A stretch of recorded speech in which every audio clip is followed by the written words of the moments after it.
दोस्तों नमस्कार। मैं प्रशांत कौशिक संवाद टेक मंच पर आप सभी का हार्दिक स्वागत करता हूं, हार्दिक अभिनंदन करता हूं।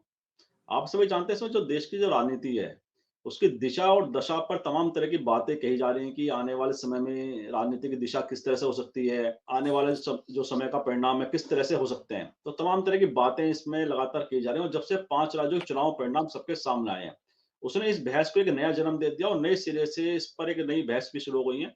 क्योंकि जैसा एक अनुमान लगाया जाता है कि इन 5 राज्यों के चुनाव में कांग्रेस को बढ़त मिल सकती है, लेकिन जो परिणाम सामने आया उसमें बीजेपी ने बढ़त प्राप्त की है। तो इसके पश्चात जो राजनीति का गुणा भाग है, वह नए सिरे से लोग गणित बैठाने लगे हैं। इसी प्रकार जो इंडिया गठबंधन है, उसमें भी तमाम तरह की कवायद इस समय देखी जा रही हैं और जो उसके पार्टनर्स हैं गठबंधन के, उनकी बातें भी सामने आ रही हैं, किस तरह से वह अपनी भूमिका को नए सिरे से बनाने की मुहिम में लग गए हैं। उसी प्रकार बीजेपी नेतृत्व वाला जो एनडीए है, हालाँकि एनडीए में जो पार्टियाँ हैं, वो उतनी प्रभावशाली नहीं है जितनी बीजेपी है।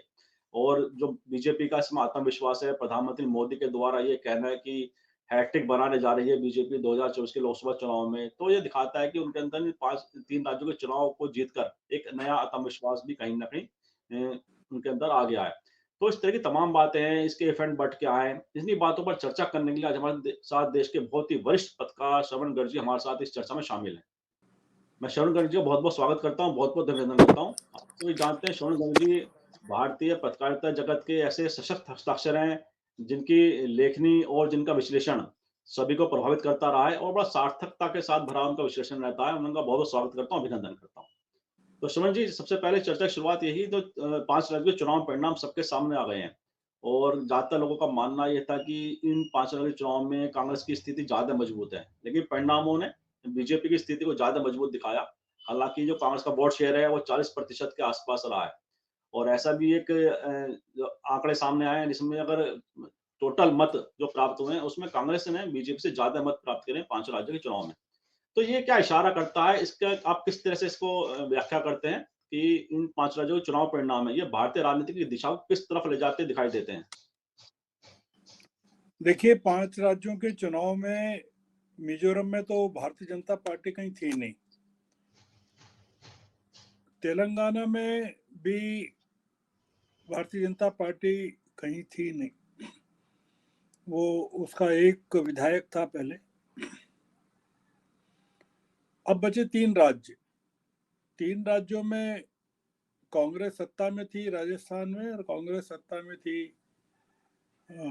राजस्थान में, और छत्तीसगढ़ में कांग्रेस थी। तो इनके खिलाफ एंटी इनकम्बेंसी थी, क्योंकि 5 साल इन्होंने पूरे कर लिए थे और जितना बीजेपी चाहती थी, जोर लगा रही थी। खासकर राजस्थान में, वहाँ तो परंपरा है कि एक बार बीजेपी रहती है, एक बार कांग्रेस रहती है। छत्तीसगढ़ में जरूर उम्मीद थी कि वापस आ जाएंगे भूपेश बघेल। कांग्रेस का मध्य प्रदेश में जो सबसे ज्यादा निराशा हुई, वो मध्य प्रदेश को लेकर है, क्योंकि करीबन 20 साल से एक पार्टी वहाँ सत्ता में बनी हुई है, तो उसके खिलाफ एंटी इनकम्बेंसी भी है, भ्रष्टाचार के बहुत सारे आरोप हैं, कई चीज़ें हैं। तो कांग्रेस की जो हार मध्य प्रदेश में हुई है, वो ज़्यादा चौंकाने वाली है। उसके कई कारण रहे, उन कारणों में जाने की ज़रूरत नहीं है, क्योंकि जो मर गया आदमी, उसको पोस्टमार्टम करके आपको क्या मिलेगा। तो इसलिए ये काम कांग्रेस का है, वो पता करे क्यों हारे, नहीं हारे। हमको आगे के बारे में बात करना है। आगे के बारे में 2 तरह से बात कर सकते हैं। एक तो बात ये कर सकते हैं कांग्रेस का क्या होगा, एक ये बात कर सकते हैं कि बीजेपी का क्या होगा।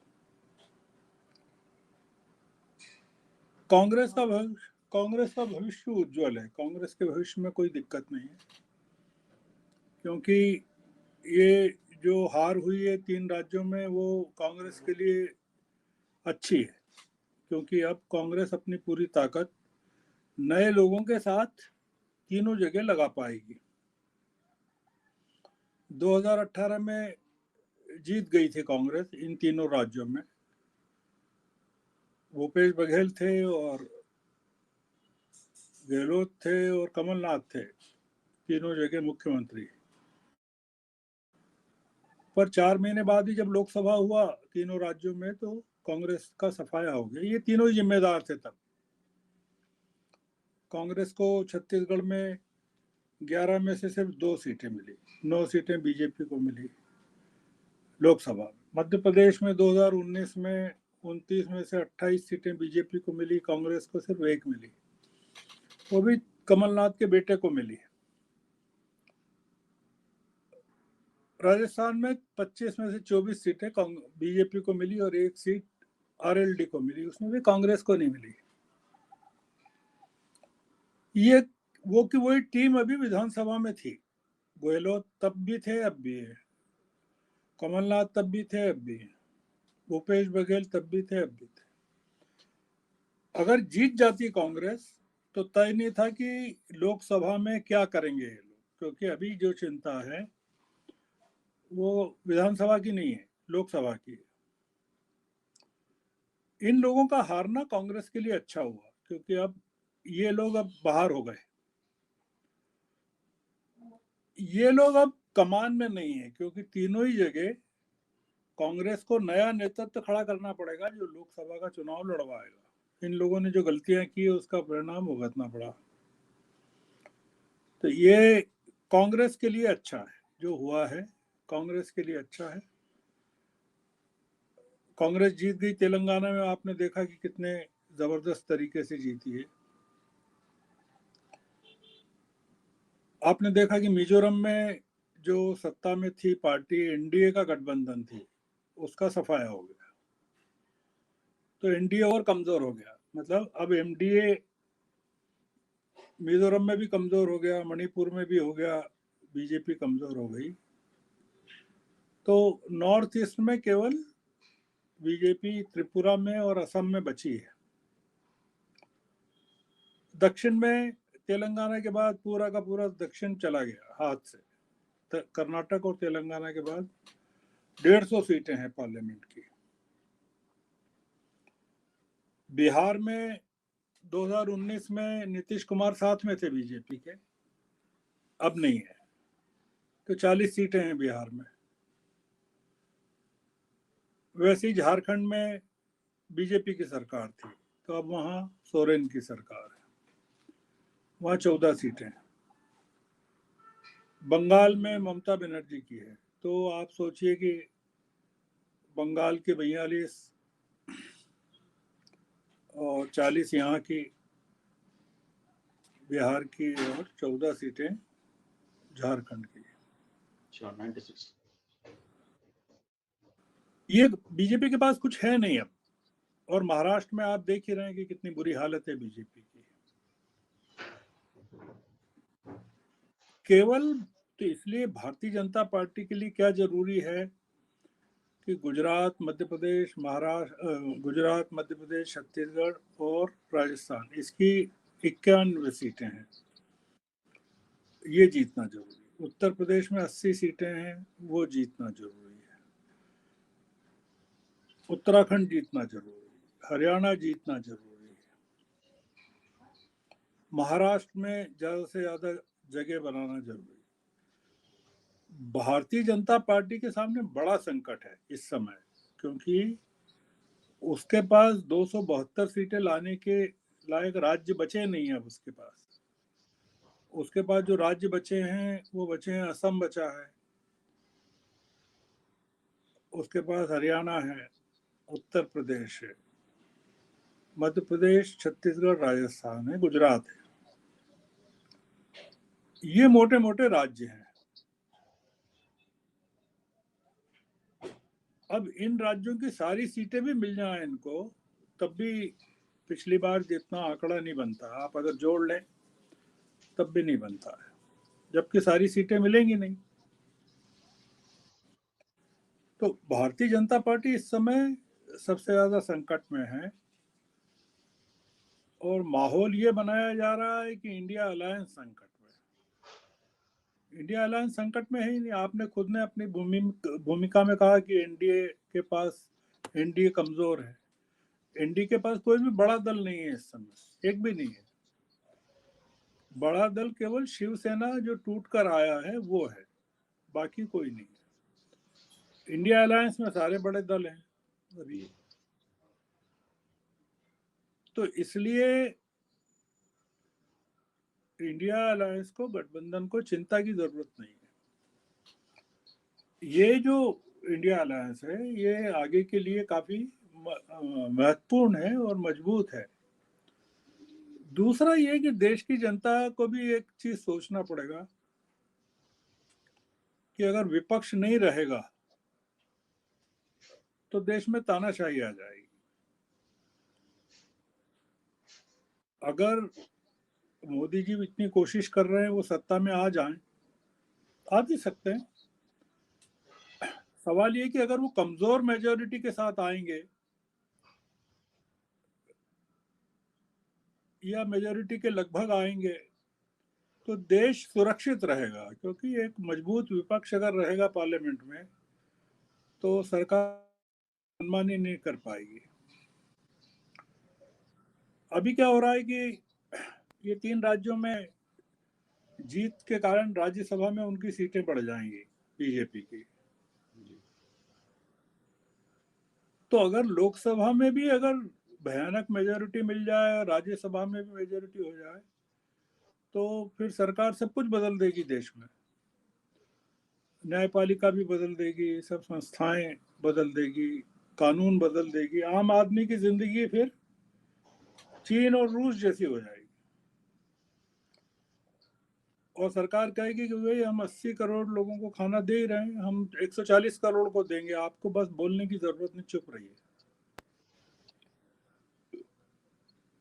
तो इसलिए नागरिकों को ये सोचना पड़ेगा कि उनको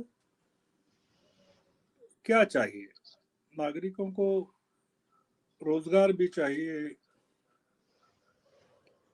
अच्छी शिक्षा भी चाहिए, पर आज़ादी भी चाहिए। जैसा कि अब ये तो नहीं हो सकता ना कि आज़ादी ढूंढने के लिए लोग अमेरिका जाएं और इंग्लैंड जाएं, यूरोप जाएं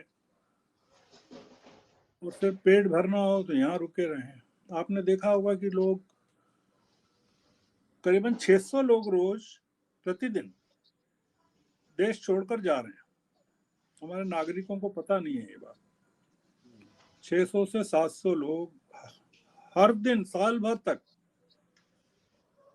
दूसरे देशों की नागरिकता स्वीकार कर रहे हैं। तो 700 लोग अगर जा रहे हैं, 20,000 के करीब लोग जा रहे हैं हर महीना, 2.5-3 लाख लोग देश। ये कौन लोग जा रहे हैं विदेशों में? ये पढ़े लिखे हैं, संपन्न हैं, जो देश को में रोजगार दे सकते हैं, लोगों को देश की तरक्की में मदद कर सकते हैं। ये बाहर जा रहे हैं। क्यों जा रहे हैं बाहर? उनको आज़ादी भी चाहिए, पैसा भी चाहिए, यहाँ रोजगार तो है नहीं, रोजगार की अपॉर्चुनिटीज है, तो ये बाहर जा रहे हैं। तो सरकार क्या सोचती है, इनको जाने दो। तो सरकारें आमतौर से अपने नागरिकों को बाहर नहीं जाने देती है। दुनिया के किसी देश में आपने कभी सुना नहीं होगा कि अमेरिका के लोग भारत आ रहे हैं छोड़ के, या ब्रिटेन के लोग आ रहे हैं, या जर्मनी के आ रहे हैं, यहाँ बस रहे हैं। नहीं बस रहे हैं। हमारी सरकार लोगों को बाहर जाने दे रही है। कारण क्या कि ये वहां से पैसा भेजते हैं, विदेशी मुद्रा। तो सरकार को क्या चाहिए? विदेशी मुद्रा चाहिए, उसको नागरिक नहीं चाहिए। हमारे नागरिकों नहीं है, वो इस बात पर विचार भी नहीं करना चाहते कि देश में हो क्या रहा है। ये अर्थव्यवस्था जो मजबूत बता रहे हैं, ये जो विदेशों से लोग भेज रहे हैं पैसा, उसके कारण मजबूत है। इस कारण मजबूत नहीं कि यहाँ रोजगार हो रहा है या धंधे हो रहे हैं या उद्योग बढ़ रहे हैं, उसके कारण नहीं है। तो सरकार ने तय कर लिया कि लोगों को मुफ्त खिलाते रहो, रोजगार। आप मुझे बताइए कि पिछले कई सालों से 81 करोड़ लोगों को मुफ्त का अनाज देना है।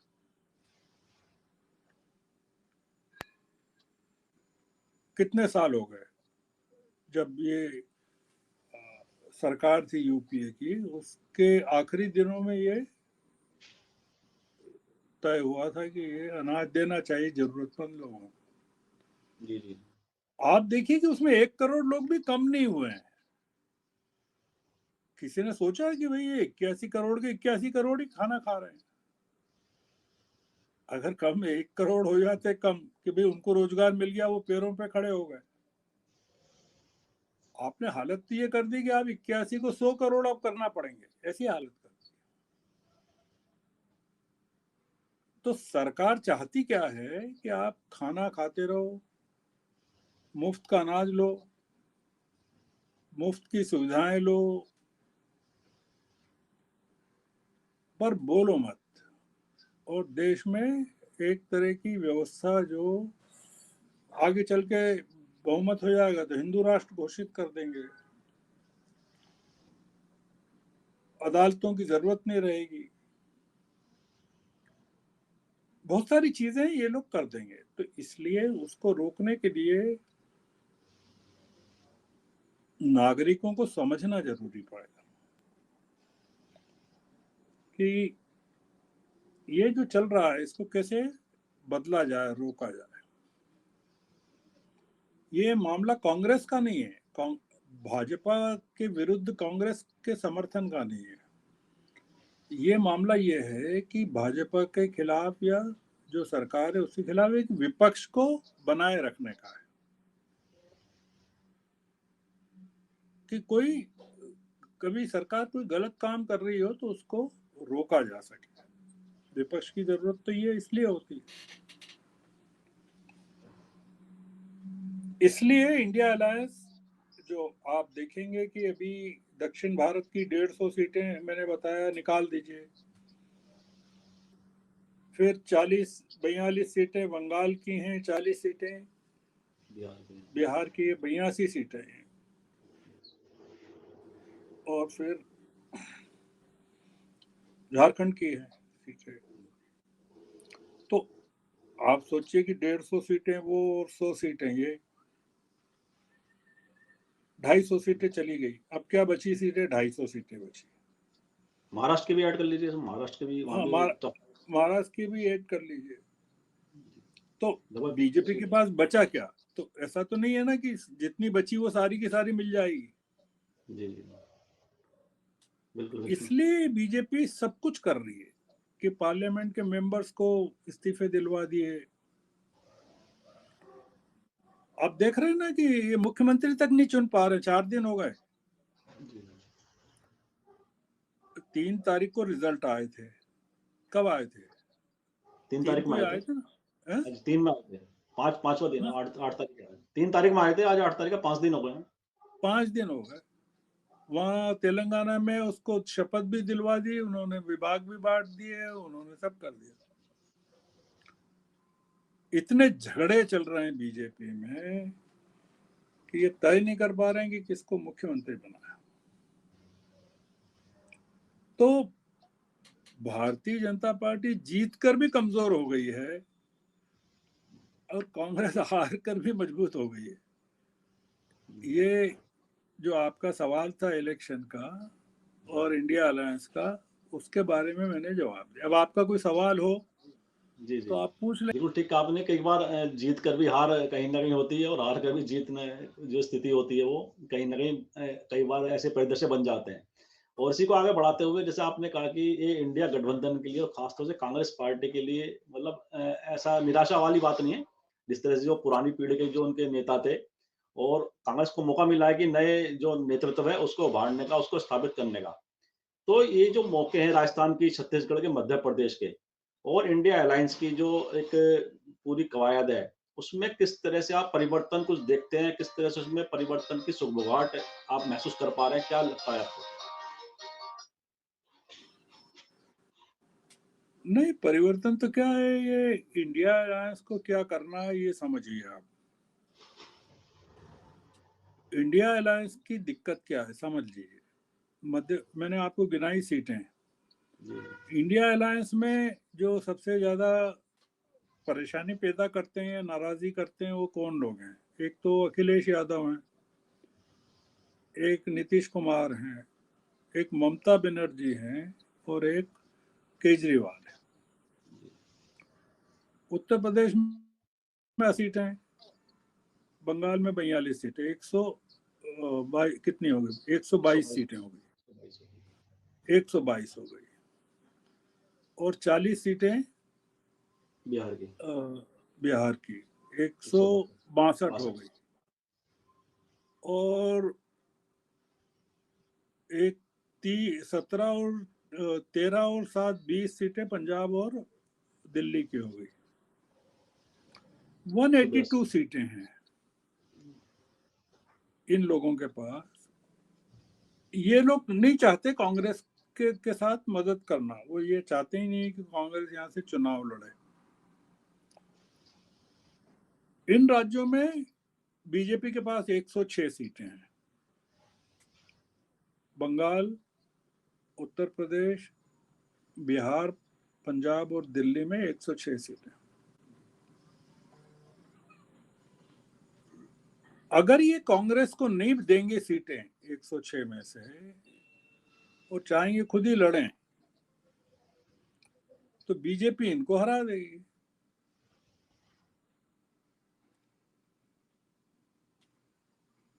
योगी जी को बुलाया है मोदी जी ने बात करने के लिए।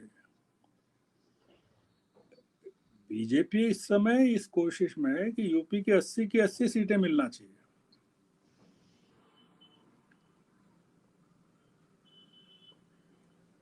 तो अखिलेश यादव अगर मिलकर नहीं लड़ेंगे चुनाव, या नीतीश कुमार मिलकर नहीं लड़ेंगे, या ममता नहीं लड़ेंगी, तो क्या होगा, कांग्रेस भी चुनाव लड़ेगी। तो जो मुस्लिम वोट है और पिछड़ा वोट है वो कांग्रेस को चला जाएगा, तो विपक्ष के जो वोट हैं वो बढ़ जाएंगे। उत्तर प्रदेश में मुस्लिम वोट इस बार अखिलेश को नहीं मिलेगा पूरा, बढ़ रहा है, वो कांग्रेस की तरफ चला गया है बहुत सारा, और मायावती से नाराज वोट भी कांग्रेस को चला गया, वो अखिलेश को नहीं जाएगा। तो क्या होगा कि बीजेपी को फायदा मिलेगा, जैसा कि पिछली बार हुआ था।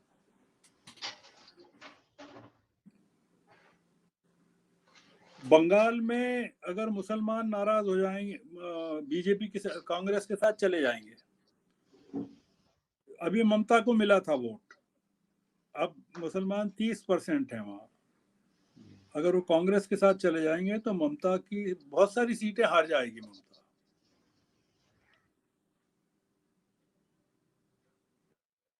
बिहार में होगा, इसलिए कांग्रेस को साथ लेकर ये लोग नहीं चलेंगे, और कांग्रेस ने सब जगह अपने उम्मीदवार खड़े किए तो विपक्ष कमजोर हो जाए। और वैसे ही वो केजरीवाल कह रहे हैं कि भाई हम ही लड़ेंगे अकेले, यहाँ से दिल्ली से भी और पंजाब से भी। वो कांग्रेस को 2 सीटें 4 सीटें इस तरह से दे रहे हैं, और कहीं झगड़ा नहीं है इंडिया अलायंस में, किसी भी राज्य में नहीं है, सिर्फ ये झगड़ा है। महाराष्ट्र में नहीं है झगड़ा,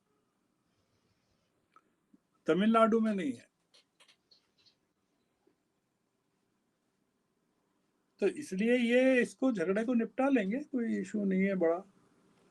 और बीजेपी को कमजोर करना जरूरी है। सत्ता से बाहर हो नहीं हो ये तो देश का मतदाता तय करेगा, पर कमजोर भी हो जाएगी तो देश में प्रजातंत्र कायम रहेगा। अभी चिंता देश में प्रजातंत्र को कायम रखने की है। जैसे हम लोग बात कर रहे हैं, अगर एक पार्टी का शासन हो गया तो ये बात नहीं कर पाएंगे। ये जो अब थोड़े बहुत जो मीडिया बचा वो भी खत्म हो जाएगा, अखबार भी खत्म हो जाएंगे, बोलना बंद हो जाएगा। एक व्यक्ति या एक पार्टी की तानाशाही हो जाएगी, तो उसको रोकने के लिए जरूरी है कि विपक्ष मजबूत हो, वो इस चुनाव में के जो परिणाम है उससे ये ऐसा हो गया है कि कांग्रेस अब बदल रही है। अब आप देखना कि लोकसभा में ये जो 3 राज्य जहां हारी है कांग्रेस, नए सिरे से कैसे पैदा होती है। ये बात कि जैसे कि एक ओबीसी को लेकर बड़ी राजनीति देश में गर्म रहती है और हाँ, ओबीसी का जो वर्ग है, सभी पार्टियां उसको अपने साथ कहने को जोड़ने की कोशिश भी करती हैं और कास्ट सेंसस की बात लगातार चुनाव में राहुल गांधी भी करते रहे हैं, अन्य पार्टी भी करती रही है। ऐसे में साथ में दलित राजनीति की बात भी आती है कि कुछ कुछ सवाल ऐसे भी उठने लगे हैं कि दलित प्रधानमंत्री के लिए अगर कोशिश की जाए कि दलित वर्ग का एक प्रधानमंत्री बन जाए आने वाले लोकसभा चुनाव में उम्मीदवार, तो क्या उससे ओबीसी की राजनीति और दलित राजनीति में क्या अंतर आप देखते हैं और कौन सा मुद्दा या कौन से वर्ग की नुमाइंदगी ज्यादा सूट करती है विपक्ष की राजनीति को? तेलंगाना के चुनाव के कारण ओवैसी बहुत कमजोर हो गए। जी, जी, एक तो जो उनकी पार्टी थी बीआरएस वो हार गई, जिसके साथ वो जुड़े हुए थे ओवैसी। उन्होंने ओवैसी ने केवल 9 कैंडिडेट खड़े किए थे और जो तेलंगाना की सरकार थी वो सबसे ज्यादा मदद कर रही थी इनको, इसमें ओबीसी ने मुस्लिमों को। ओबीसी मैंने ओबीसी की बात की थी, ओवैसी ने ओबीसी की। अच्छा, ओबीसी की, ओके। जी, तो जी, अब पूरी राजनीति जो है ओबीसी पर केंद्रित हो गई है, आप ये समझिएगा। जी, जी, जो बीजेपी के सामने दिक्कत आ रही है मुख्यमंत्री तय करने की, वो यही दिक्कत है कि प्रधानमंत्री चाहते हैं ओबीसी मुख्यमंत्री बनाना, पर राजस्थान में वसुंधरा राजे नहीं बनने दे रही हैं कि भाई ओबीसी कैसे बनेगा, या छत्तीसगढ़ में रमन सिंह नहीं बनने दे रहे हैं कि ओबीसी कैसे बना सकते हैं। और मध्य प्रदेश में अगर ओबीसी को बनाते हैं तो वहाँ जो बीजेपी में जो डोमिनेंट ग्रुप है वो जो वो सवर्णों का है, जैसे तोमर हैं या विजयवर्गीय हैं या और लोग हैं। ये जो दिक्कत आ रही है मोदी जी को, वो ये आ रही है कि उनके सामने राहुल गांधी ने ओबीसी की चुनौती पैदा कर दी है, नीतीश कुमार ने, अखिलेश ने, राहुल ने। बीजेपी इसके लिए तैयार नहीं है, मतलब बीजेपी में लोग नहीं है इसके लिए तैयार, क्योंकि बीजेपी जो है सवर्णों की पार्टी है। जी। तो इसलिए बीजेपी को मतलब समर्थन तो ओबीसी का चाहिए, पर सत्ता सवर्णों के हाथ में रहना चाहिए, बीजेपी का ये है। तो अब जो है ओबीसी, जब जाति जनगणना के बाद से बिहार में ओबीसी इसको समझ में आ गया कि अब ये नहीं चलेगा जो चल रहा था। तो इसलिए क्या हो गया कि ये लोग अब जाति जनगणना के समर्थन में खड़े हो गए हैं बीजेपी वाले, पर करवाएंगे नहीं।